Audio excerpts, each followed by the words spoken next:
C'est sûr que quand on n'est pas habitué, c'est vraiment pas rassurant. Même si la zone est sécurisée, en fait, il y a encore de la matière radioactive. Ils ont réussi à poser des explosifs sur certaines parties de la centrale.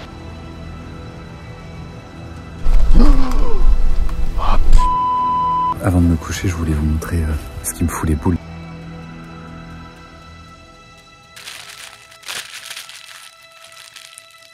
Bon les amis, là je me trouve dans une forêt qui est pas très loin d'une centrale nucléaire. Et mon objectif aujourd'hui, ça va être d'aller me rapprocher au plus près de cette centrale. Mais surtout, le gros challenge pour moi, ça va être de passer une nuit en bivouac en plein hiver, à côté de cette centrale. Solo, moi c'est un truc qui me fait flipper de ouf. Je suis vraiment pas rassuré. Et en fait, au pied de cette centrale, il y a un grand lac dans lequel la centrale a rejeté des éléments radioactifs. Donc je vais voir si j'arrive à pêcher quelques poissons, voir éventuellement si je peux me faire une petite baignade. Puis après, je vais dormir soit dans la forêt, soit au bord du lac. Du coup, là c'est parti.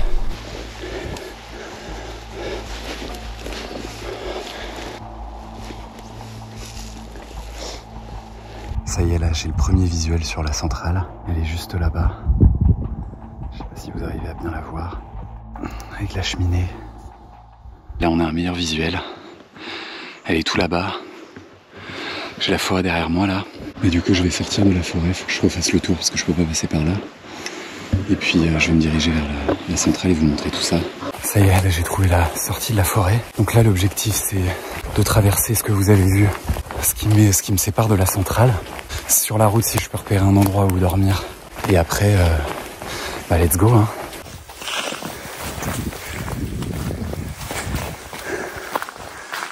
Je sais pas si c'est votre cas, mais moi j'ai jamais passé de nuit comme ça dans une forêt ou au bord d'un lac sans tente à la belle étoile. Et je suis vraiment pas rassuré, c'est vraiment le genre de truc qui me fait flipper de ouf. Je pense plus sur le côté humain et tout, genre faire une mauvaise rencontre plutôt que les animaux. Tu peux te taper des sangliers, au pire tu leur fais peur, mais t'as tellement d'histoires dans les films d'horreur. À chaque fois ça se passe dans des forêts, ça fout les boules de ouf.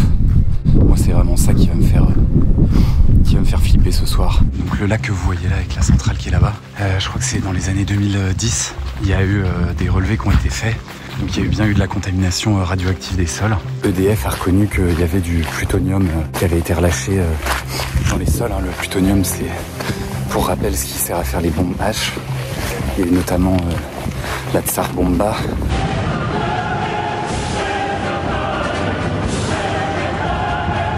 Oui, ici les amis, en fait on se trouve sur le territoire de l'Ankou. Et en fait l'Ankou dans la mythologie celte, c'est le messager de la mort. J'espère que je vais pas le croiser ce soir. D'autant qu'il se dit que si on le croise, normalement on meurt dans l'année qui suit. Donc voilà, c'est pas très réjouissant. Regardez-moi ces forêts là, mystiques. On dirait vraiment des forêts ensorcelées où tu vas croiser des petits corrigans qui vont venir. J'espère que je vais pas me faire emmerder cette nuit.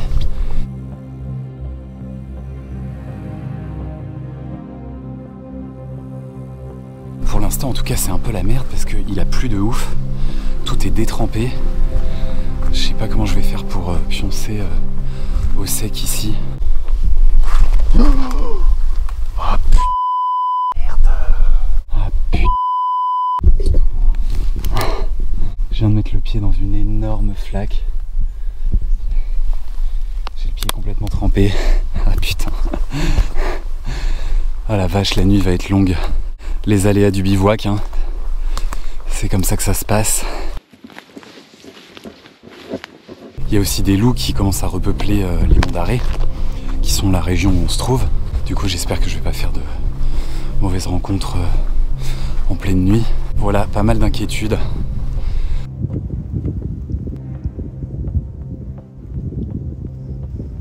Ça y est, je sens qu'on se rapproche.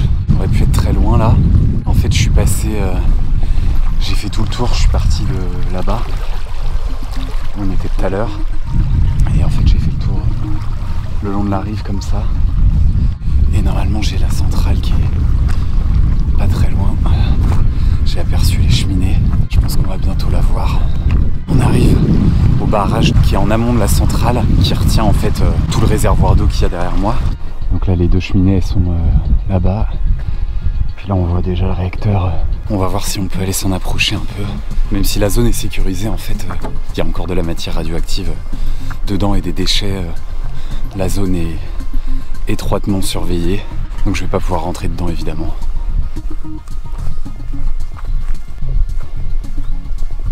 Ça y est, là on arrive. On s'approche vraiment du réacteur. Bien protégé quand même. Il est juste en face de nous. Hyper imposant.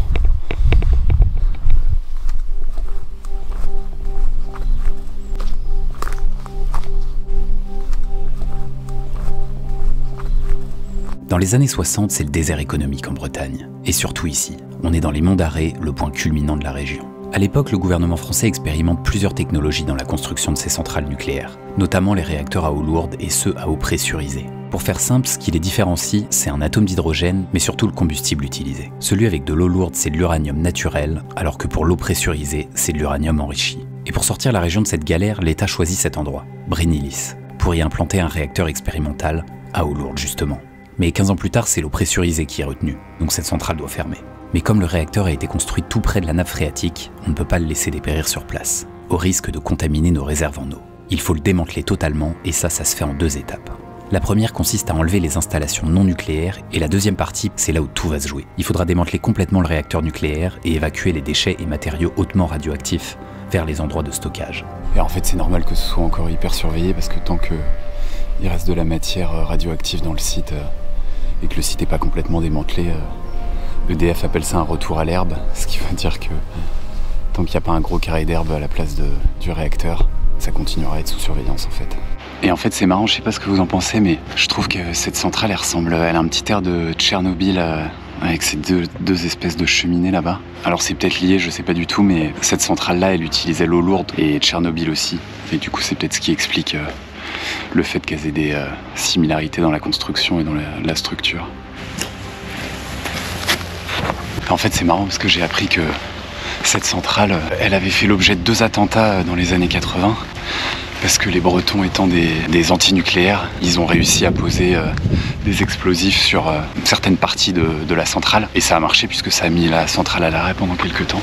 Bon, maintenant que la première partie de l'objectif est atteinte, là il va falloir se trouver un petit campement avant la nuit. Il faut pas que je tarde parce que la nuit va tomber assez rapidement et tout est trempé. C'est pas facile de trouver un endroit calé. Vous devez entendre l'eau tout autour de moi là. C'est la mission pour l'instant.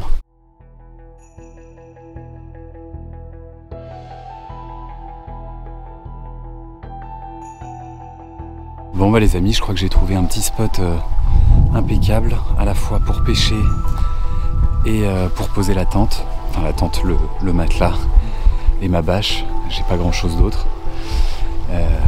Voilà, en bordure de lac en plus. Je pense que ça va être plaisir. Je vais essayer de mettre des petits coups de canne et puis on va voir après si on peut planter le campement avant la nuit.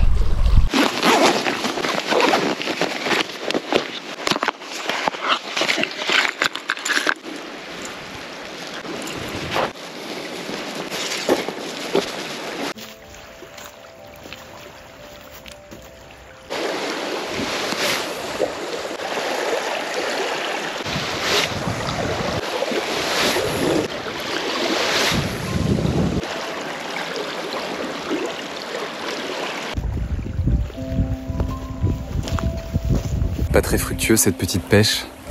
Je pense que je vais aller compenser ça par une petite baignade à la place. Et après, on va monter le camp, hein, tranquille.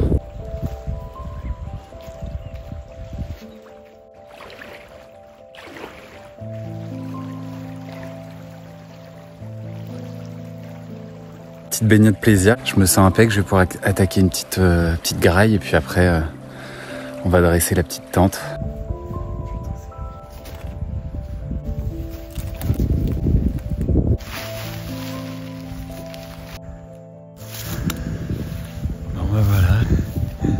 J'ai tendu. Je sais pas si c'est très réglementaire, mais ça fait le taf.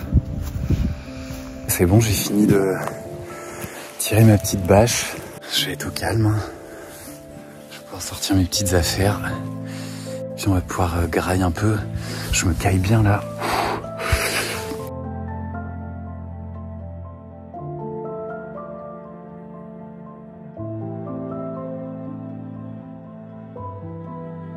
Bah ça y est, la nuit commence à tomber un peu.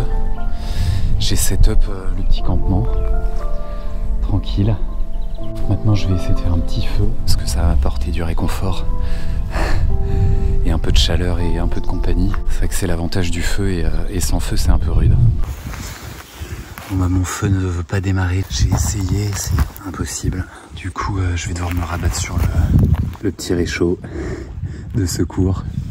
Ça y est, la nuit commence à tomber. Bah. Tout de suite là c'est un peu un changement d'ambiance. Ça va être bientôt le noir complet. Et puis voilà, bah après on va commencer à tranquillement attendre que ça se passe. Hein. Quand il va faire nuit noire, c'est là que je vais commencer à bien flipper.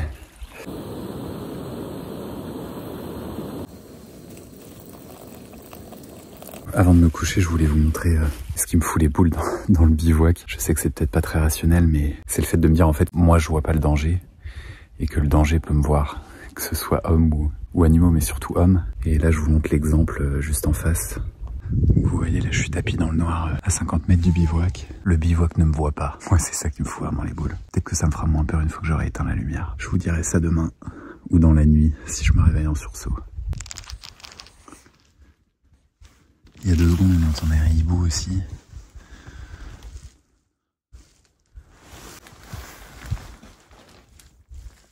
Je me faisais aussi la réflexion, en fait, ce que je m'apprête à vivre ce soir là, c'est un peu ce que tous les animaux vivent au quotidien. Avoir cette impression de vulnérabilité où t'es obligé d'être sur le qui-vive tout le temps. C'est sûr que quand on n'est pas habitué, c'est vraiment pas rassurant. On va quand même bien se couvrir parce qu'il fait pas chaud. On est quand même en plein hiver, à bivouaquer, au bord d'un lac en plus. Bon bah les amis, il va être l'heure pour moi de faire dodo. Je vais essayer de m'endormir d'une traite sans me réveiller en panique et puis on verra. Putain, je viens de m'assoupir 2 secondes. J'ai des grosses hallucinations auditives. Bon bah les amis, c'est pas de tout repos en tout cas. Là il est 1h15 et en fait j'ai commencé à trop balader, j'entendais des bruits trop suspects. Et en fait c'est des gouttes d'eau qui tombent parce qu'il s'est mis à pleuvoir. Et comme un con j'ai fait une erreur de débutant. Je suis dans l'axe du vent et j'ai mis la bâche ouverte en plein vent, donc je me tape la pluie qui rentre, qui est poussée par le vent à l'intérieur de la cabane. Donc je suis en train de me demander si soit je me lance une déterre de monter le truc en calbar et le laisser à mon niveau, ou alors si je dis cal et je dors comme ça. Et j'ai bien envie de dire bah les couilles. Bon, je pense qu'on va laisser comme ça. Je crois que je vais me lancer dans la déterre de la life là. Je vais devoir remonter une tente parce que ça prend trop la flotte là et je sais pas si je vais tenir encore. Il est 2h30, je ferme pas l'œil depuis 1h15 et je pense que j'aurais dû faire ça depuis tout à l'heure déjà. Quand faut y aller, faut y aller. 2h50, fierté, j'ai refait une tente pour être bien à l'abri là. Je pense que je vais bien dormir là-dessous. Enfin, bien dormir, le mot est fort, mais ça a pas l'air de trop bouger. Ça serait bien que j'ai quelques heures de sommeil avant de me lever et d'aller au taf. État des lieux, c'est pas Jojo. Tout est trempé. Ça, c'est un bon paquet de flotte.